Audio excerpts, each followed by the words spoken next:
हम करेंगे हर मजलूम की हिमायत। अस्सलाम वालेकुम, मैं हूँ हुरैन फातिमा और आप देख रहे हैं हिमायती न्यूज HD चैनल। नजर डालते हैं आज की अहम खबरों पर।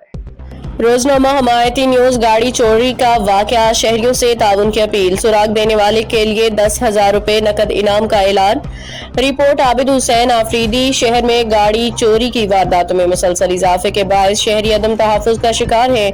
इसी सिलसिले में कराची के रहायशी शबीर अहमद रांझा की सफेद रंग की मरकला कार तकरीबन एक माह कबल उनके घर के बाहर से नामालूम चोर चोरी करके ले गए, जिसका ताहाल कोई सुराग नहीं मिल सका। मुतासिरा शहरी शबीर अहमद रांझा ने सहाफ़ी बिरादरी, समाजी शख्सियात और आवाम से अपील की है कि अगर किसी भी शख्स को मज़कूरा गाड़ी कहीं नजर आए या इसके बारे में कोई भी मालूमात हासिल हो तो फौरी तौर पर इत्तला दें ताकि गाड़ी के जल्द अज जल्द बाजियाबी मुमकिन बनाई जा सके।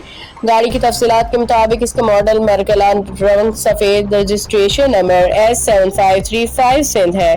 शबीर अहमद रांझा ने गाड़ी की बाजियाबी या काबिल एतमाद इत्तला फराहम करने वाले शख्स के लिए 10,000 रुपए का नकद इनाम का ऐलान किया है।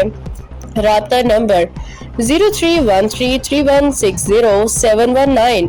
रोजनामा हिमायती न्यूज अवाम, सहाफ़ी बिरादरी, सोशल मीडिया सार्फिन से अपील करता है कि इस खबर को ज्यादा से ज्यादा शेयर करें ताकि गाड़ी के जल्द अज जल्द बाजियाबी में मदद मिल सके। अगर किसी शहरी के पास इस गाड़ी से मुतालिक मामूली सी भी इत्तला हो तो फौरी तौर पर मज़कूरा नंबर पर राब्ता करें। अवामी ताउन ही जराइम के खात्मे और शहरियों के कीमती असासों की बाजियाबी में अहम किरदार अदा कर सकता है। रोजनामा हिमायती न्यूज दुआ गो है कि अल्लाह ताला शकील अहमद रांझा की गाड़ी जल्द अज जल्द बाहिफाजत बरामद फरमाए और मुतल्लिका अदारे इस वाक़े का फौरी नोटिस लेके मुलज़मान को कानून के कटहरे में लाए। खबर रहिए हर जगह हर वक्त, जानिए मुल्की और गैर मुल्की हालात व वाक़यात यकीन के साथ।